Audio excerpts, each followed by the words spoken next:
Alam mo ba, sobrang tagal na namin magkaibigan ni Jake Tagumpay. Oh, paano? Never siyang kumain ng pansit na kutsara yung gamit. Puro tinidor. Oo, puro tinidor gamit yan. Hindi pala maganda itong kutsara, tinidor lang. Oh, sabi ko sa'yo, ito ko na namin kasi kausap yan.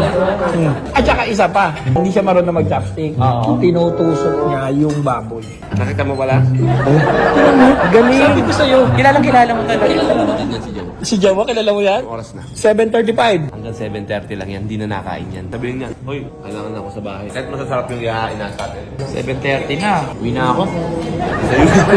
Kilala ko yun eh. Kakilala mo pala talaga yan. Sigurado ka mo? 7:30, gusto ko yan naman. Pero wo, kilala mo si Motoronda, matagal na. Tagal mo nang kilala yan. Kasi bata pa lang kami kasama ko na yan.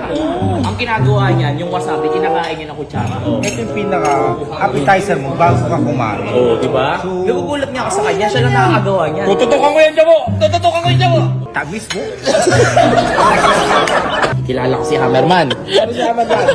Eto si Hammerman. Yung toyo, ginagawa niyang soup. Ay, yung ganon? Ginagawa niya yung soup yung toyo. Madam pa, suyo nga yung toyo. Ayan, kaya mo, hindi niya pinapansin yung soup na yan. Sa totoo lang kasi ang toyo malaking tulong sa katawan niya. Eh kasi ganito talaga ang toyo. Pwede talagang gawing soup yan. Di Ganito ba? pa yung tamang pagkaya pag inom ng Diba? toyo.